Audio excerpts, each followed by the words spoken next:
Assalamualaikum warahmatullahi wabarakatuh. Hai semuanya, perkenalkan saya Wardah Romanisa dengan nomor NPM C1C0231008 dari program studi S1 Akuntansi Fakultas Ekonomi dan Bisnis Universitas Bengkulu.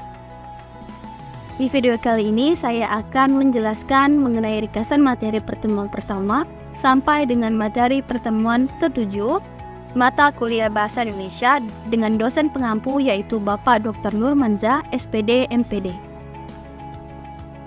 Di video kali ini saya sudah membuat bahan presentasi berupa PowerPoint yang meliputi daftar materi pembahasan yang berisi 7 materi, yaitu materi pertama, hakikat dan perkembangan bahasa Indonesia, materi kedua, sikap berbahasa Indonesia, materi ketiga, teks dalam kehidupan akademik, materi keempat, menjelajahi dunia pustaka dari berbagai sumber referensi digital. Materi kelima, teori presentasi ilmiah. Materi keenam, mendesain proposal kegiatan. Dan materi ketujuh, juga mendesain proposal kegiatan. Quotes of the day.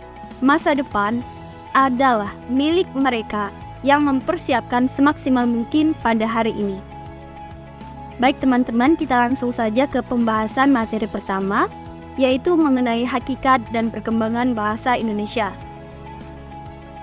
Hakikat bahasa Indonesia. Bahasa Indonesia adalah bahasa resmi nasional yang digunakan di seluruh wilayah Negara Kesatuan Republik Indonesia menurut Undang-Undang Republik Indonesia Nomor 24 Tahun 2009 yang dimuat pada Pasal 1 Ayat 2. Bahasa Indonesia juga diresmikan menjadi bahasa nasional pada tanggal 18 Agustus 1945. Bahasa Indonesia merupakan bahasa kedua setelah bahasa daerah masing-masing masyarakat Indonesia. Kedudukan dan fungsi bahasa Indonesia digolongkan menjadi dua, yaitu kedudukan bahasa Indonesia sebagai bahasa nasional dan kedudukan bahasa Indonesia sebagai bahasa negara. Poin pertama, kedudukan bahasa Indonesia sebagai bahasa nasional berupa bahasa Indonesia menjadi lambang kebanggaan bangsa, menjadi lambang identitas nasional, menjadi alat komunikasi antar warga Indonesia, dan menjadi alat pengembangan kebudayaan, ilmu pengetahuan, dan teknologi. Poin kedua, kedudukan bahasa Indonesia sebagai bahasa negara.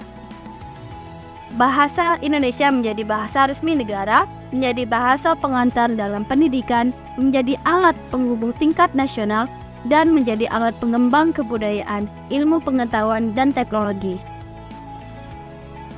Dasar hukum yang mengatur bahasa Indonesia dimuat dalam Undang-Undang Republik Indonesia Nomor 24 Tahun 2009 yang mengatur tentang bendera, bahasa, dan lambang negara serta lagu kebangsaan yang dimuat pada Pasal 1 Ayat 2 yang berbunyi Bahasa Negara Kesatuan Republik Indonesia atau Bahasa Indonesia adalah bahasa resmi nasional yang digunakan di seluruh wilayah Negara Kesatuan Republik Indonesia.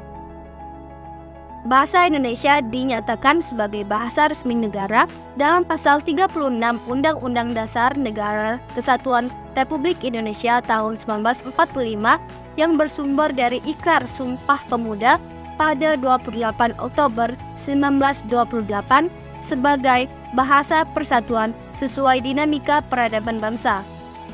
Bahasa Indonesia juga menjadi jati diri bangsa, kebanggaan nasional, sarana pemersatu berbagai suku, serta sarana komunikasi antar daerah dan antar budaya daerah.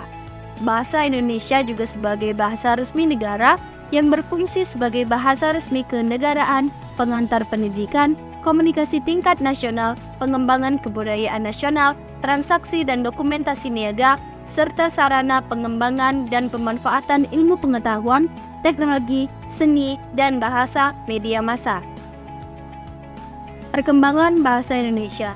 Perkembangan bahasa Indonesia baik lisan maupun tulisan sudah berkembang pada saat terbentuknya, yaitu pada tanggal 28 Oktober 1928 bersamaan dengan momen Sumpah Pemuda. Setelah terbentuk, bahasa Indonesia terus berkembang seiring berlakunya ejaan Van Ophuijsen, Suwandi, Melayu Indonesia, bahkan hingga ke ejaan yang disempurnakan atau EYD. Materi kedua mengenai sikap berbahasa Indonesia. Definisi sikap bahasa. Sikap bahasa yaitu posisi mental atau perasaan terhadap bahasa sendiri atau bahasa orang lain menurut Kri Dalaksana tahun 2001. Sikap bahasa atau language attitude adalah peristiwa kejiwaan dan merupakan bagian dari sikap attitude pada umumnya. Sikap berbahasa merupakan reaksi penilaian terhadap bahasa tertentu menurut Fishman. Sikap bahasa dari seorang pemakai bahasa atau masyarakat bahasa, baik yang dwi bahasawan maupun yang multi bahasawan, akan berwujud berupa perasaan bangga atau mengejek, menolak atau sekaligus menerima suatu bahasa tertentu atau masyarakat pemakai bahasa tertentu, baik terhadap bahasa yang dikuasai oleh setiap individu maupun oleh anggota masyarakat menurut Prusiana tahun 1989.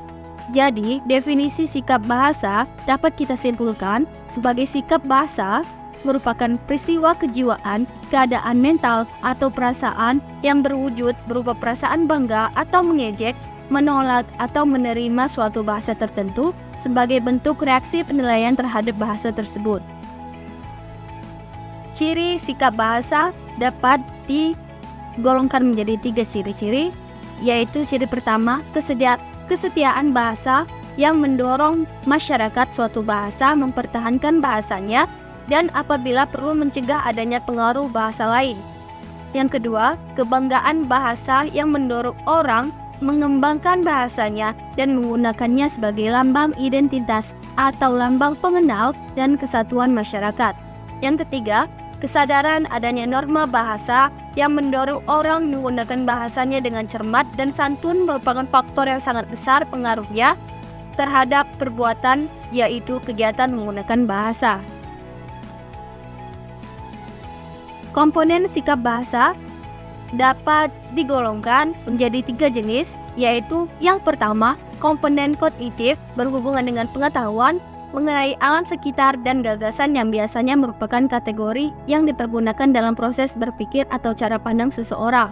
Komponen afektif menyangkut masalah penilaian baik suka ataupun tidak suka terhadap sesuatu atau suatu kejadian.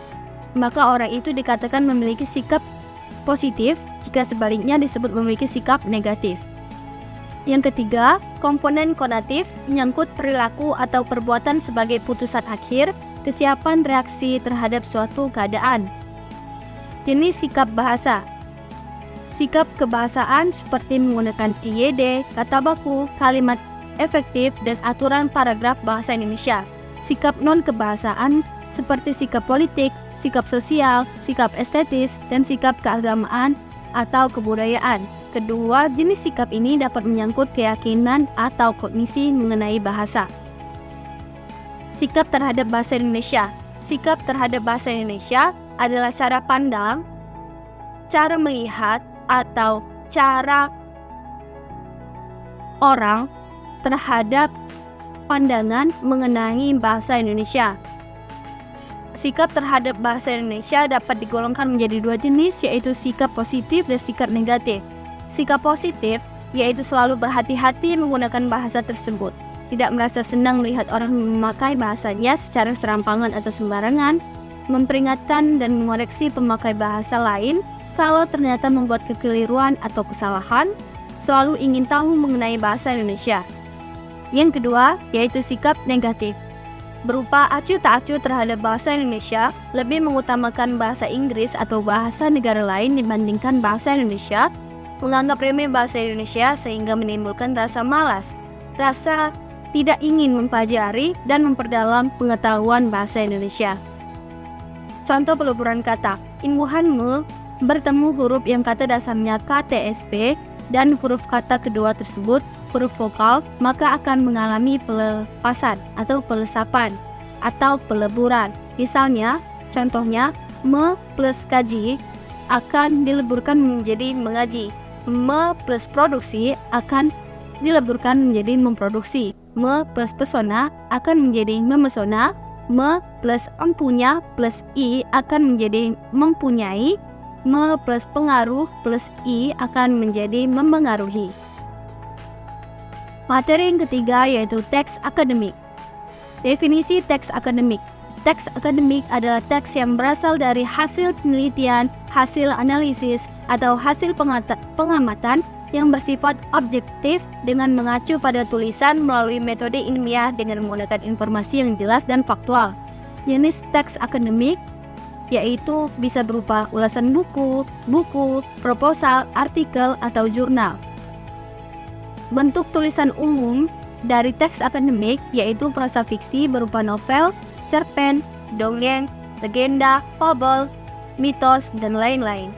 Prosa dan fiksi atau tulisan akademik atau karya tulis ilmiah dapat berupa hasil kajian pustaka yang berupa makalah, artikel ilmiah populer, berita, biografi, buku teks, buku ajar, modul, buku panduan praktikum, dan lain-lain. B. Hasil dari proses penelitian. Laporan hasil penelitian D1 sampai dengan D3 dapat berupa skripsi, tesis, disertasi, artikel jurnal, makalah hasil penelitian, buku referensi, dan monografi. Selanjutnya, bentuk tulisan umum dari teks akademik dapat berupa juga puisi, baik puisi lama yang berupa mantra, pantun, karmina, seloka, gurindam, syair, dan talibun, ataupun puisi baru yang berupa balada, himne, ode, epigram, romansa, elegi, dan satire, serta drama yang dapat berupa tragedi atau satu kejadian peristiwa, komedi, opera, melodrama, farse, tablo, sendra tari, dan lain-lain. Materi keempat yaitu menjelajahi dunia pustaka dari berbagai sumber referensi digital.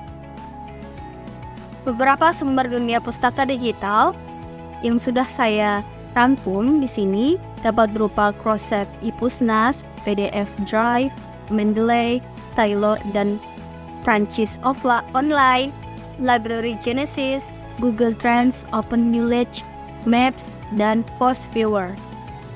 Di video kali ini saya akan membahas mengenai aplikasi Mendeley. Jenis-jenis Mendeley itu digolongkan menjadi 3, yaitu Mendeley Desktop, Mendeley Web, dan Mendeley Reference Manager. Untuk Mendeley Desktop hanya dapat bekerja atau dapat digunakan secara offline saja. Namun untuk Mendeley Web dapat digunakan secara online dan offline. Untuk Mendeley Reference Manager, kebutuhan koneksi internet sejak login dan fasilitas mirip dengan Mendeley Web, yang artinya dapat diakses hanya dengan menggunakan online atau koneksi internet.